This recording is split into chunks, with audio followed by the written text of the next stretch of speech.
Linux Manjaro KDE 18.0.2 64 bits. Donc voici à quoi vous attendre par défaut. Donc là je vous fais voir sur machine virtuelle.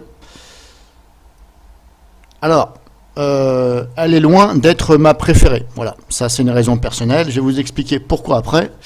Alors par défaut c'est comme ça quand vous l'installez. Donc première chose à faire, vous ajustez la résolution d'écran de façon à vous retrouver avec pas des icônes monstrueux et de l'affichage trop gros et éventuellement des choses cachées au niveau de l'affichage parce que la fenêtre est trop grande. Donc il faut ajuster la résolution d'écran que je vais vous faire voir. Il faut mettre à jour le noyau. Donc vous allez avoir ici un signe, voilà, le même signe que celui-là, là, mais en vert ici quelque part. Donc il faut faire un clic droit dessus et aller sur noyau. Et là, il faut mettre à jour. Et il faut mettre à jour aussi Octopi. Il y a une espèce là de... Là, on ne le voit plus parce que je l'ai déjà fait.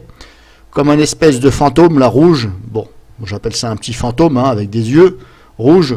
Vous cliquez dessus, je prends un clic droit. Et là, c'est marqué mise à jour. Et là, il faut mettre à jour. Alors, je vous le dis tout de suite, pour les débutants, ce n'est pas là le Manjaro idéal. C'est pour ça que je ne vais pas vous conseiller cette solution-là pour les débutants, parce que quand vous mettez à jour Octopi, bon, c'est marqué Octopi, hein, eh bien, ça ouvre une fenêtre de commande.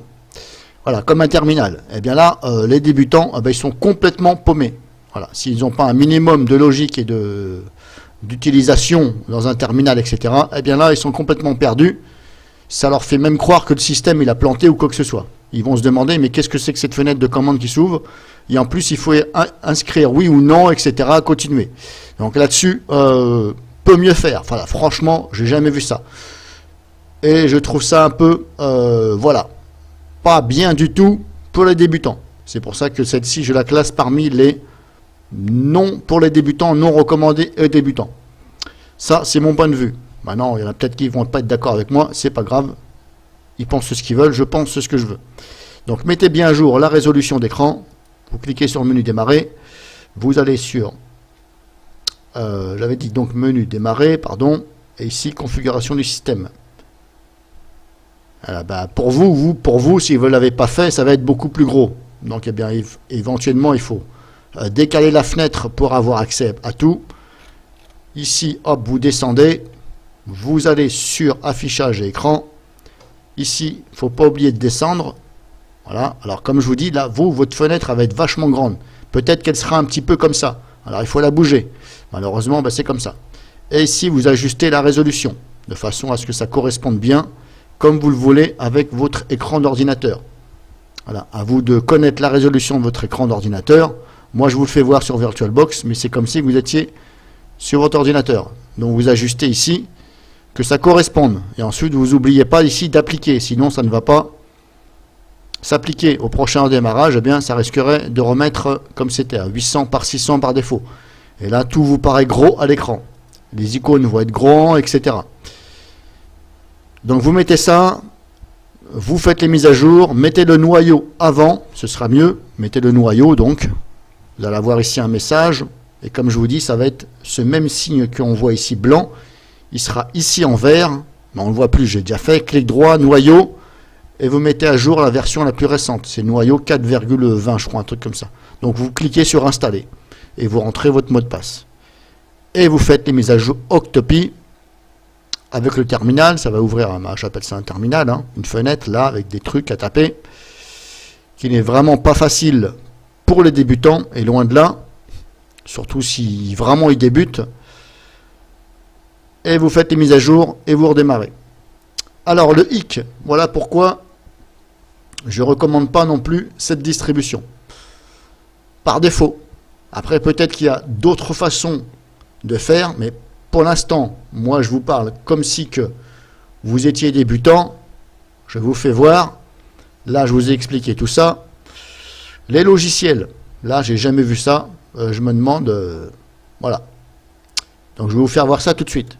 Pour les logiciels, installer et désinstaller de logiciels, vous cliquez en bas à gauche sur le menu, sur le bouton démarrer, et là, vous allez, comme toute solution Linux en général, je dis en général, ajouter ou supprimer des logiciels, etc. Après, c'est peut-être pas exactement le bon terme. Il y en a, c'est un autre terme. Donc ici, c'est là.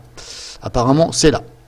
Je n'ai pas trouvé ailleurs. Parce que j'ai cherché dans le menu démarrer. Moi, je vais déjà fermer ça. Je vais recommencer. Dans le menu démarrer ici, je ne vois pas où d'autres on peut installer, désinstaller des logiciels, des applications.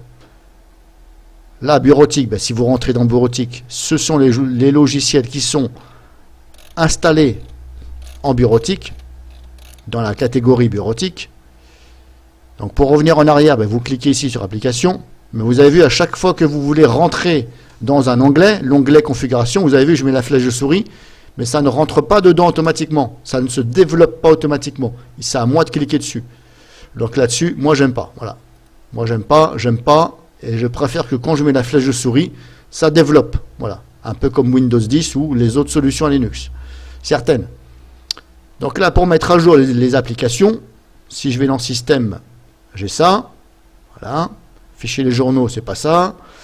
Ajouter ou supprimer des logiciels, bah, pour l'instant, je vois que ça.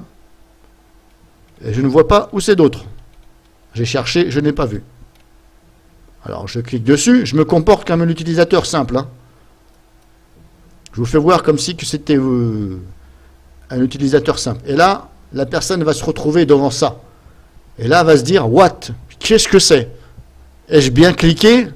Alors, elle va se dire, merde, je me suis trompé, qu'est-ce que c'est que ça? Je comprends rien là-dedans. Et franchement, moi non plus, je ne comprends absolument rien. Rien de rien. Si je regarde par rapport aux autres distributions de Linux, on a les onglets détaillés. Audio, vidéo, on a des images, bureautique, etc. Là, vous avez ça devant le nez. Et quand je dis ça, regardez un peu tout ce que vous avez. Franchement, je ne sais pas si c'est réellement là qu'on installe ou on désinstalle des logiciels, mais là, ça me fait peur. Comment voulez-vous que la personne qui débute, elle s'y retrouve? Il n'y a rien qui est fait pour que la personne soit aisée à installer, trouver son logiciel, etc. Moi, pour l'instant, voilà la raison pour laquelle je vous dis que je ne recommande pas cette distribution pour les débutants. Voilà, c'est plus pour ça, il y a un petit peu pour le reste. Voilà.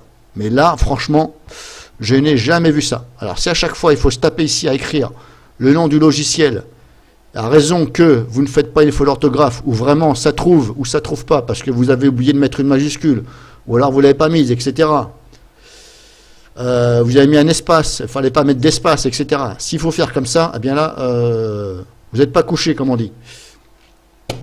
Donc là, je ne vois pas comment on fait pour installer des logiciels. Alors, j'ai essayé comme ça.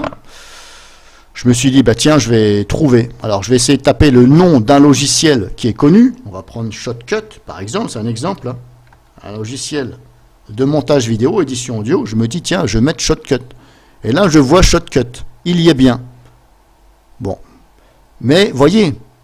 Alors après, je me dis, mais comment on l'installe? Alors, j'essaie de chercher, voilà, bon, moi, maintenant, je suis un peu habitué, mais pour quelqu'un qui est simple, il se dit, qu'est-ce que je fais là? C'est où pour l'installer? Il est où le bouton, etc. Bon, un clic droit dessus, installation. Là, il me dit, ok, installation. Et apparemment, il faut cliquer ici, ici. Mais vous voyez, c'est pas... Il n'y a rien. Si je reviens en arrière, je réactualise le tout. Bon, bref, c'est pas grave. Ça, je l'installerai après. Donc, apparemment, pour l'installer, il faut cliquer ici. Donc là, je clique. Il me dit, OK, lance, confirmer. Oui, je veux l'installer, oui. Là, il me demande le mot de passe. Alors, je vais le mettre. Voilà, apparemment, ça s'installe. Mais je ne comprends pas pourquoi il dit lancer dans un terminal. Oui, non. Là, je ne comprends pas leur logique. Et le pire, c'est que, comme je viens de vous faire voir, voilà, je retourne là où c'est que c'était. Est-ce que c'est fini ou pas? Bon, bref, pas grave. Voilà, là, on peut faire ça. Mais vous voyez, c'est mal fait, je trouve. Alors, je ne sais pas réellement si c'est comme ça qu'on fait, mais en tout cas, si c'est comme ça qu'on fait pour installer désinstaller un logiciel, est-ce qu'on doit à chaque fois écrire, rechercher là-dedans? Or, il n'y a pas d'onglet qui détaille vidéo, audio, des images, etc., comme le fait si bien Ubuntu, Mint, etc., et Manjaro, mais XFCE, Mat et Cinnamon. Si KDE a décidé de faire ça comme ça, ouais, faut vraiment aimer. Alors peut-être qu'il y en a, ça ne dérange pas, mais franchement, ce n'est pas la version de Manjaro que je vais installer dans mon PC. Si on me dit installe Manjaro KDE, elle est très bien, je dis non, tu te fous de ma gueule, c'est vraiment nul à ce niveau-là. À ce niveau-là, et au niveau, comme je vous dis, que ça vous ouvre un terminal, et pour les débutants, à rien comprendre. Le menu démarrer, bon, encore, ça va, bon, malgré qu'il faut faire des clics. Alors le pire, je crois, le pire qui me repousse, c'est les logiciels. J'ai jamais vu ça. On est paumé, on est paumé. Et c'est un vrai casse-tête, je trouve. Bref, voilà. Je ne vais pas continuer. C'est un Linux, Manjaro, un peu spécial, moi j'appelle ça. Maintenant, vous aimez pas. Je vous ai fait voir vite fait, la corbeille est là, etc. Voilà. Hop. Les documents, c'est là. Dossier personnel. Voilà, bon là, encore, bon c'est bon. Hein. Alors moi, je vous fais voir par défaut. Hein. Peut-être qu'il y a d'autres outils à télécharger de façon à avoir une apparence pour télécharger des logiciels bien mieux que ça. Mais voilà, par défaut, je trouve vraiment... Voilà. Franchement, on peut largement mieux faire. Parce que moi-même, je vois ça, je me dis, qu'est-ce que c'est que ça? Et franchement, je la désinstalle. Et c'est ce que je vais faire de toute façon. Bon, je vous ai montré comme ça, grossièrement. Après, je ne vais pas tout vous montrer, hein, parce que voilà, en haut, vous avez ça. Un clic droit sur le bureau, ça vous donne ça. Par exemple.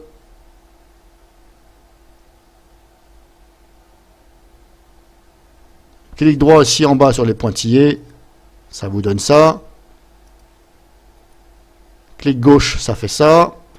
Ici, la petite flèche, hop, ça fait ça. Octopi notifié, etc.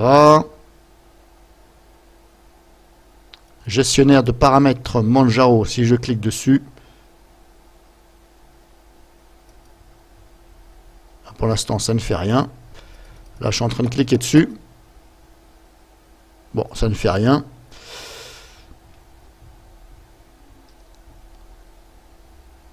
Ordinateur, on a ça.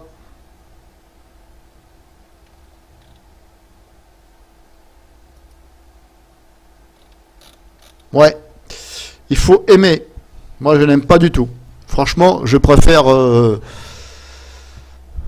mon Linux Manjaro, XFCE, ou Mat, ou Cinnamon. Mais là, KDE, non, j'aime pas du tout. Après, peut-être que vous, ça va vous plaire. Moi, je fais que vous montrer. Ça, c'est moi qui ai créé un raccourci sur le bureau. Voilà, j'ai fait une tentative. Ah, tout simplement ici, hein, hop, vous allez ici dans les applications. Admettons par exemple, je sais pas moi, vous faites graphisme. Hein. Là, vous voulez faire un raccourci de ça, par exemple, sur le bureau. Clic droit, ajouter au bureau. Voilà, ça vous donne ça. Et après, bien entendu, vous pouvez le renommer hein, comme vous voulez. Clic droit dessus, renommer, et vous renommez comme vous voulez. Mais voilà, c'est un peu spécial, je trouve. Alors, je ne sais pas pourquoi ils ont décidé de faire leur Logitech ici, comme ça. Bon, moi, je trouve ça affreux. Bref. Mais comme je vous dis, hein, il y a peut-être d'autres trucs à télécharger qui fait que ça met beaucoup mieux. Hein. Comme les autres Manjaro, par exemple. Bref, là, voilà, celle-ci. Non, merci. Pour moi, je dis non, merci. Hop, je l'éteins, je vous ai fait voir. Et je la désinstalle parce que je n'aime pas du tout. Je vous ai fait voir comme ça par défaut.